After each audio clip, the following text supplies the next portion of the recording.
जय माता दी। ये है मेरा चेरी टमाटर का प्लांट, आप देखिए। और बस ये थोड़ा मुझे रूखा रूखा सा लग रहा है। इसमें कुछ भी आप खुद ही देख सकते हैं, इसमें कुछ भी शाइनिंग नहीं बची है, क्योंकि ये पूरी बारिश भर हमें खूब सारी फ्रूटिंग देता रहा और काफ़ी पुराना हमारा प्लांट हो गया है। और इसकी मिट्टी क्या है कि अब इसकी मिट्टी में बिल्कुल शायद जान भी नहीं बची है।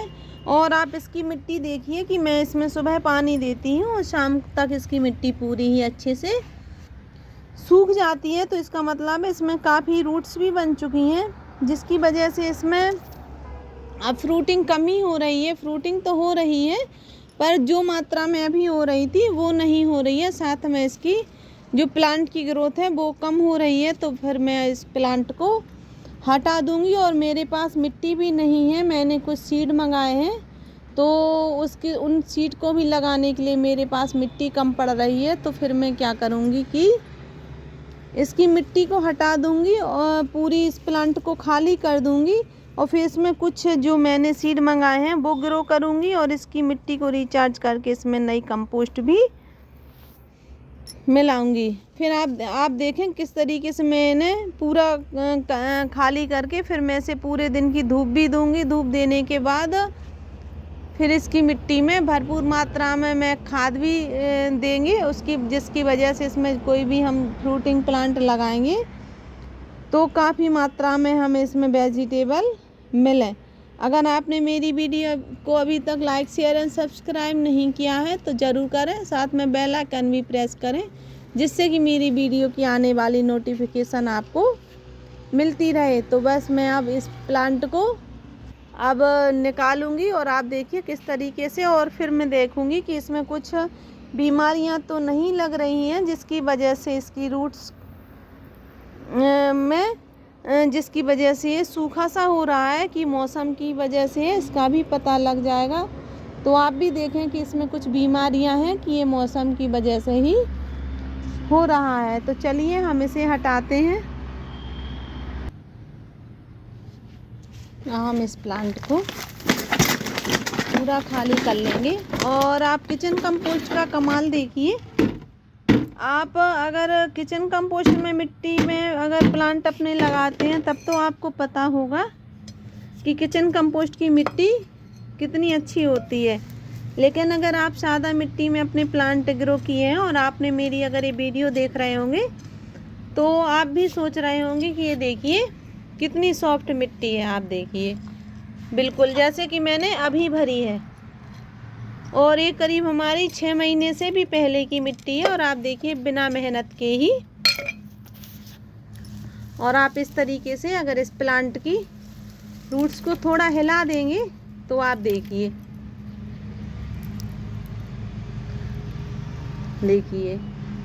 है ना कमाल। और आप देखिए कि ये तुरंत ही पूरी मिट्टी निकल गई इसकी। साथ में मैंने इसमें आलू भी लगा दिया था एक तो उसमें से एक छोटा सा आलू भी बन गया है, पर ये अब किसी काम का नहीं है। छोटा सा ही आलू है, पर मुझे प्लांट ही निकालना था, इस वजह से इसी आलू में खुश होकर रह जाऊंगी। और अब देखेंगे कि इसमें एक दो आलू हैं और कि नहीं है, कि यही एक बना था। पता ही नहीं था मुझे, काफ़ी दिन पहले इसमें मैंने आलू बो दिया था और मुझे नहीं लग रहा था कि इसमें आलू निकलेंगे। फिर भी एक छोटा सा आलू निकल आया है। तो आप देखिए मिट्टी हमारी कितनी ज़्यादा सॉफ्ट है।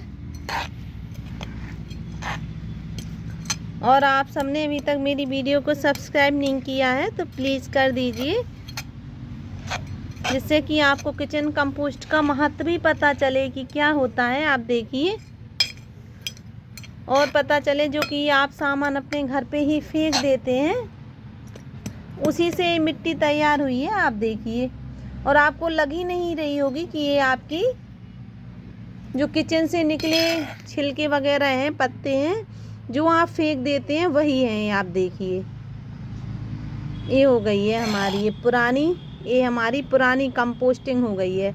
अगर हम इसमें बिल्कुल भी कंपोस्टिंग नहीं मिलाएंगे, केवल हम इसे धूप दिखा कर ही थोड़ा सा फंगीसाइड मिलाकर लगा देंगे ना इसमें प्लांट, तब भी बहुत अच्छा ग्रो होगा, क्योंकि ये फुल कंपोस्टिंग में लगा था। आपने अगर मेरी पहले की वीडियो देखी हो तो मैंने 8 प्लांट एक साथ ग्रो किए थे किचन कंपोस्ट में ही, जरा सी मिट्टी में। वही वो ये पॉट है एक उनमें से, और इसका रिजल्ट आप देखिए कि कितना अच्छा है।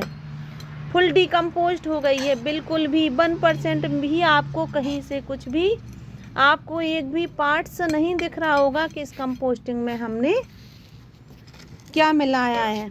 अब हम देखेंगे इसकी रूट्स को क्या प्रॉब्लम थी। देखिए आप, इसमें काफ़ी पुराना प्लांट हो गया था, इसलिए इसमें देखिए आप नीमाटोड शुरू हो गया था। जब हमारा प्लांट काफ़ी पुराना हो जाता है तो उसमें नीमाटोड होने लगता है। अगर आपको लगे इस तरीके से तो आप इतने हिस्से को हटा के फेंक दीजिए, बाकी प्लांट को आप कंपोस्टिंग में मिला सकते हैं, उससे कोई नुकसान नहीं होता है। पर आप जिसमें ये नीमाटोड हो गया है ना, इसको आप फेंक दीजिए, इसका यूज़ मत कीजिए। और जिस इसमें बिन में ये बना था, इसको भी आप अच्छे से सुखा लीजिए पूरे दिन की धूप में। और इसमें भी मिट्टी में थोड़ा सा नीमाटोड का असर हो गया होगा, इसलिए इसको भी आप अच्छे से कम 90% सुखा लीजिए, तो बिल्कुल भी चांस नहीं रहेंगे आपके नीमाटोड के।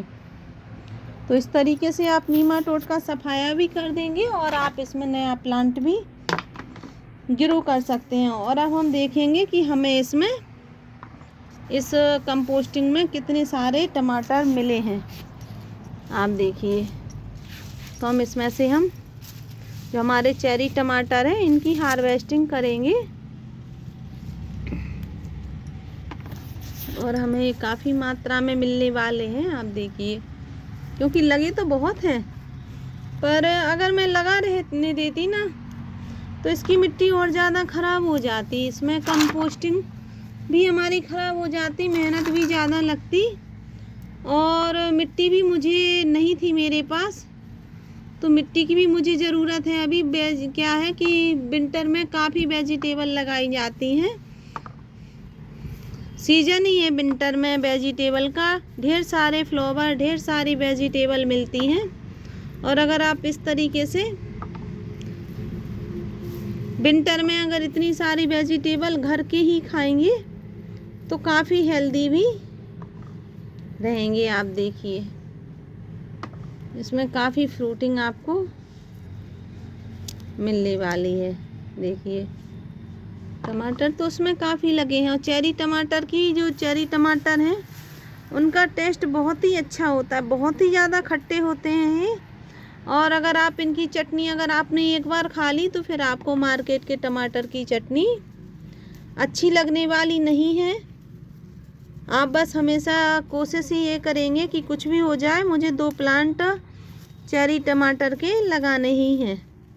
और अगर आप किचन कंपोस्टिंग करते हैं या गोबर की खाद मंगाते हो कहीं से, आपको चेरी टमाटर का प्लांट अगर आ जाए तो आप ग्रो कर लीजिए, और एक बार अपनी मिट्टी में उसके सीड डाल दीजिए, फिर पूरी लाइफ आपको इसके सीड डालने नहीं पड़ेंगे, इसके प्लांट हटा हटा कर फेंकने पड़ेंगे, इतने सारे प्लांट हो जाते हैं। और मैं कभी अब चेरी टमाटर के प्लांट नहीं लगाती हूँ, ये अपने आप ही मेरी मिट्टी में हो जाते हैं हर बार। और जब इसकी फ्लावरिंग शुरू होती है तभी मुझे पता चलता है कि ये चेरी टमाटर का है कि बड़े वाले टमाटर का है। और मुझे जितने टमाटर के प्लांट चाहिए होते हैं उतने मैं रख लेती हूँ, बाकी के मैं हटा देती हूँ।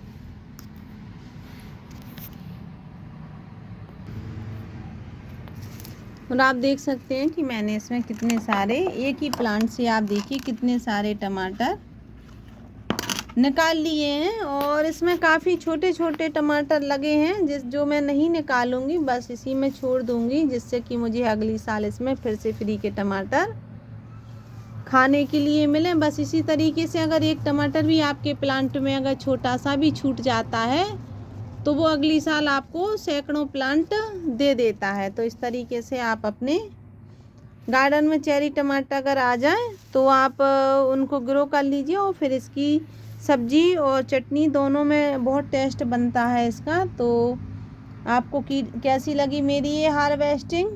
अगर अच्छी लगी हो तो प्लीज़ इसे लाइक शेयर एंड सब्सक्राइब ज़रूर करें। Thank you.